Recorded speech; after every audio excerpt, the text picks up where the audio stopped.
terima kasih Pak Juve. Saya kira presentasinya cukup menarik ya. Kalau kita lihat cara kerjanya ini kan melalui berbagai tahap ya tadi ya. Jadi saya kira sih kerjaannya ini cukup panjang ya. Jadi meskipun teknik yang digunakan sebenarnya nggak terlalu complicated ya. Kita mungkin bisa semua ya. Cuman dari tahapan kerjanya saya kira cukup tedious. Jadi saya apresiasi sekali nih dengan Mas Juve. Dari sisi temuan juga saya kira ini kerjaan yang sifatnya genuine ya, karena di BI sendiri baru dipakai yang digunakan adalah pendekatan Financial Stability Index dan stress testing ya. Ini merupakan pendekatan baru, pendekatan alternatif menggunakan financial cycle approach ya. Jadi saya kira ini kerjaan yang cukup bagus, saya rasa. Dari saya mungkin sedikit komen aja ya, mungkin ini sekaligus pertanyaan. Nanti saya mengundang teman-teman untuk memberikan komentar ataupun pertanyaan gitu ya. Satu mungkin pertanyaan dari saya Mas Juve, kenapa sih yang dipakai sebagai reference ini rasio terhadap keuangan itu mungkin sebagai trigger dari teman-teman. Oke, mungkin saya buka 2 termin dulu. 1 termin mungkin 3 pertanyaan, saya silakan. Dari belakang 1, kemudian ada lagi 2 Pak Makmun, 1 lagi, ada yang di sebelah sini nih, sayap kanan nih belum nih. Atau mungkin 2 dulu deh, tolong sebutin nama dan asosiasinya ya, dari mana ya, silakan. Terima kasih, nama saya Jainul Arifin dari Pusat Kebijakan Pendapatan Negara. Saya mengapresiasi mereka dari Saudara Juve. Saya pikir ini adalah sebuah pekerjaan yang cukup susah bagi saya ya. Saya ingin mencatat di sini bahwa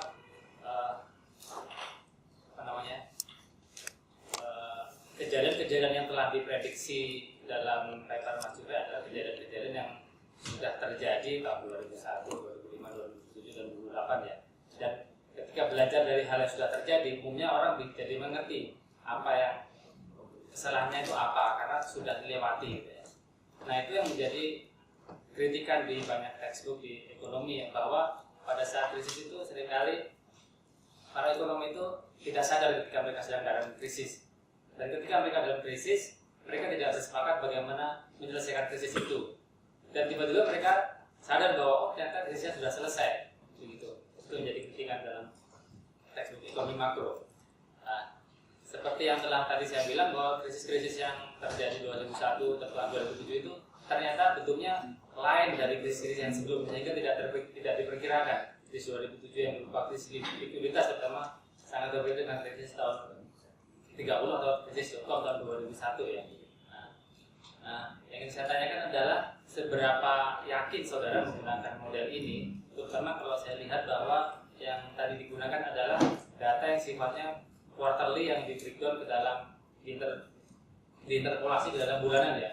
Khawatirnya itu nanti seperti yang tadi dibilang itu, bahwa kita nggak sadar sedang ada dalam krisis dan tiba-tiba nanti krisisnya sudah selesai.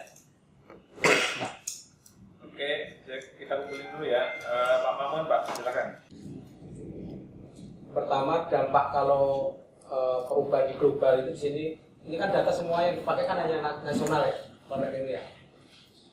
Cuman tadi waktu menjelaskan kan kelihatan kalau dampak global terhadap kondisi nasional.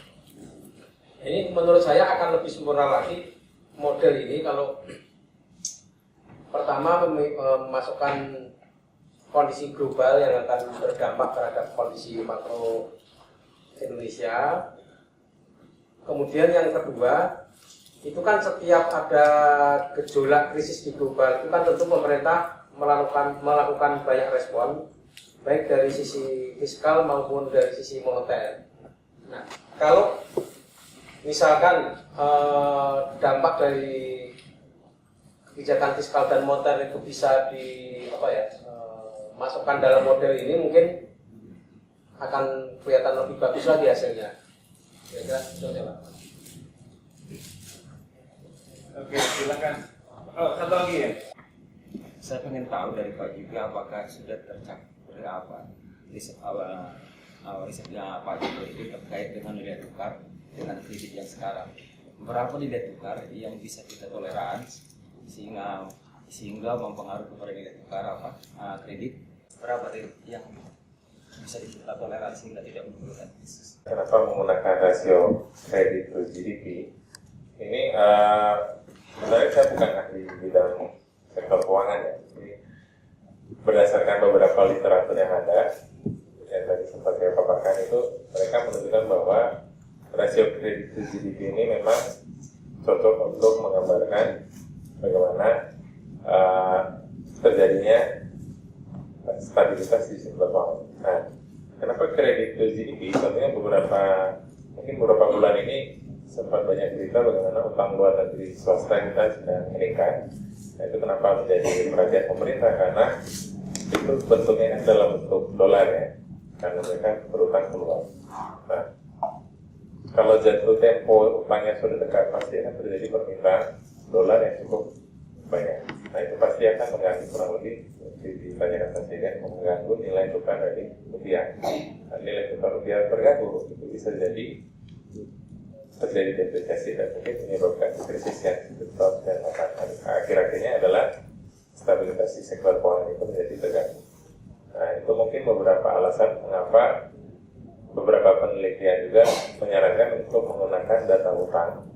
Data utang itu dibagi terhadap GDP, jadi untuk melihat seberapa besar proporsi utang itu di sebuah negara, misalnya di Indonesia, itu apakah nanti akan mempengaruhi stabilitas dari ekonomi atau tidak. Apa kredit ya, data kreditnya itu sendiri data kredit domestik atau foreign juga masuk? Nah, itu data utang swasta kan? Jadi Ya, yang di luar dan di dalam. Di dalam data kreditnya itu, soalnya tadi saya nggak melihat bahwa itu juga memasukkan foreign loan kelihatannya. Bisa kembali nggak Pak ke definisi mengenai variabel.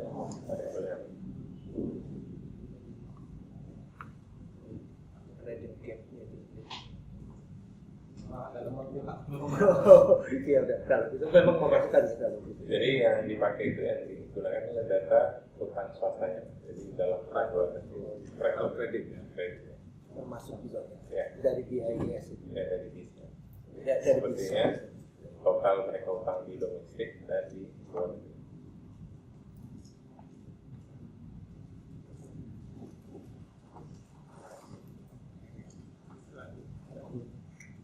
Oke, untuk pertanyaan dari Mas Zainul, ya ini memang di penelitian ini menggunakan data kuartal yang dipecah menjadi data bulanan.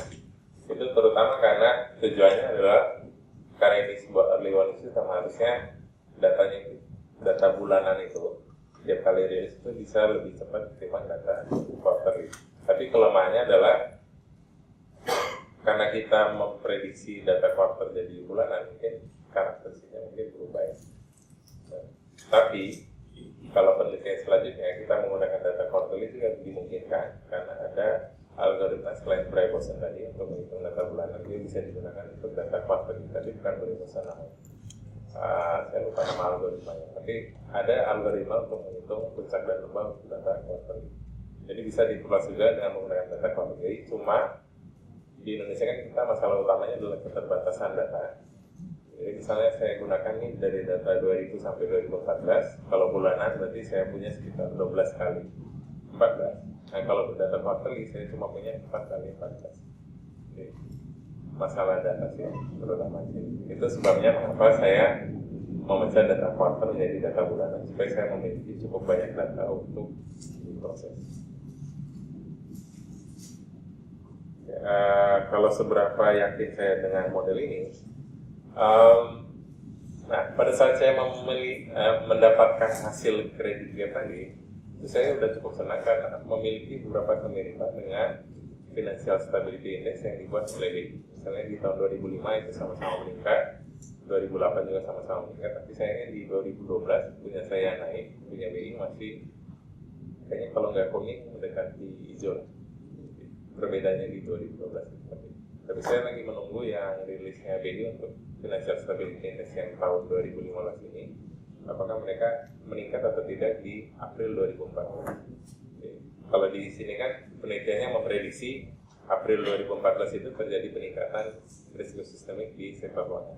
Saya lagi menunggu apakah BI nanti merilis apakah di April itu ada peningkatan atau tidak. Ya. Oke, terkait dengan pertanyaan Pak Mahmud, ini saya sudah mencoba memasukkan beberapa variabel global, Pak. Jadi di pilihan seriesnya. Nah, cuma sayangnya beberapa yang cuma masuk global itu cuma harga emas, gitu ya, sama yang ikut 1 bulan. Jadi currency swap untuk foreign yang dalam jangka waktu 1 bulan. Nah, yang lainnya seperti misalnya ada di situ T-bill-nya untuk treasury bill-nya Amerika itu ternyata tidak terintegrasi dengan kredit tadi. Jadi tidak bisa saya masukkan. Atau yang lainnya misalnya seperti LIBOR itu juga tidak terintegrasi.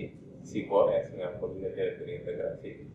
Jadi karena penelitiannya benar-benar mengandalkan metode time series kointegrasi, Granger test, jadi yang diambil itu memang yang sudah melewati tes itu tadi, kointegrasi dan Granger test. Ini masukan yang bagus, Pak. Mungkin terkait fiskal dan moneter. Saya tidak memasukkan data fiskal seperti penerimaan pajak dan subsidi dan lain-lainnya. Oke, mungkin nanti kedepannya bisa dimasukkan. Terima kasih. Ya, tapi kan topiknya itu kan melebar ya. Ya. Menurut saya itu akibat sebuah kebijakan moneter atau fiskal yang terlambat. Ya, ini sempat dibahas di lantai 8, Pak. Jadi beberapa teman sudah memberikan masukan ke Pak Rahman. Itu mungkin melebar.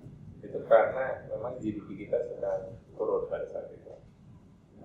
Jadi karena dia menggunakan rasio, kalau dia semakin turun GDP-nya, maka dia makin Melambat maksudnya. Ya.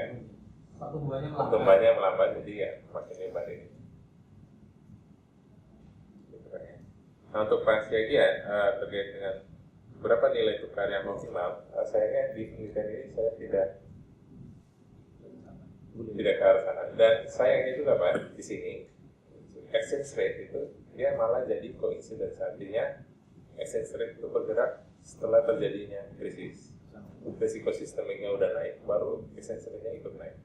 Jadi dia bukan sesuatu yang mendahului terjadinya krisis, tapi dia bersamaan. Jadi mungkin orang-orang akan berpikir setelah risikonya naik, baru terjadi pergerakan nilai tukar. Bukan karena ke apa dulu nih nilai tukar kerusakan di kredit apa meningkat sehingga menyebabkan bukan. Ya, itu kan di sisi 98 ya. Nah, tapi karena saya menggunakan data kredit ya sebagai referensinya, itu ternyata dia sama exchange rate itu malah bergeraknya bersamaan. Jadi di model ini dia tidak bisa menentukan berapa sih exchange rate kita yang gitu, Pak. Baik, mungkin follow up dari pertanyaan saya. Tadi kenapa saya concern dengan indikator yang dipakai, karena ya jadi kredit ini bergerak berlawanan arah dengan pertumbuhan. Jadi pas kreditnya tumbuh tinggi, ternyata sektor ini juga nggak bergerak gitu ya. Artinya itu bisa mengaruhi karena PDB-nya di bawah sebagai denominator. Terkait itu mungkin next untuk agenda ke depan mungkin bisa dipilih kredit ke sektor tertentu yang selama ini sering ditengarai sebagai sumber masalah ya, bubble. Jadi seperti kredit ke sektor properti, mungkin ini jadi riset yang cukup menarik kalau misalkan dicoba ke arah sana gitu. Oke, mungkin termin Nggak nanya sih, cuma menanggapi doang dengan apa yang Pak Rahman bilang tadi. Kelihatannya di sini dipakai adalah rasio kredit to GDP, deviasi terhadap long term, patternnya. Jadinya kalau kita memang ada perlambatan di dalam GDP, tadi juga ada pertanyaan ya, atau juga karena memang belum terrealisasi, itu kelihatannya sudah bisa dicakup juga di dalam di dalam perhitungan ini karena kita melihat deviasi terhadap long term. Ya, walaupun memang bagus juga saran Pak Rahman untuk men-breakdown-nya ke beberapa tempat yang lain. Permasalahannya adalah yang namanya systemic risk ini sendiri kan belum bisa didefinisikan dengan baik nih. Sehingga untuk melihat indikator apa yang bagus juga susah gitu ya. Yang namanya krisis saja juga kadang-kadang tuh krisisnya sendiri ada beberapa jenis, ada yang kredit banking crisis sampai sebelum tahun 98 tuh lebih banyak banking crisis, tapi setelah sekarang ini kelihatannya lebih banyak currency crisis. Oke, mungkin termin berikutnya 3 pertanyaan lagi ya sebelum kita masuk ke presentasi kedua. Silakan Ibu. Atau mungkin kumpulin satu. Ada lagi yang mau nanya? Tadi Pak juga memakai 5 ya di mungkin berarti pakai 13 ya. Nah, karena beberapa kali saya menghitung memakai moving average untuk safeguard mechanism untuk WTO itu memang jadi agak sedikit besar angkanya, tapi ini hanya dugaan saya saja, saya nggak pernah memakai model ini, tapi saya kira kalau kita nggak pakai moving average mungkin akan lebih kecil angkanya. Saya nggak tahu juga, hanya sedikit saran aja tadi pertanyaan Pak. Makasih Pak.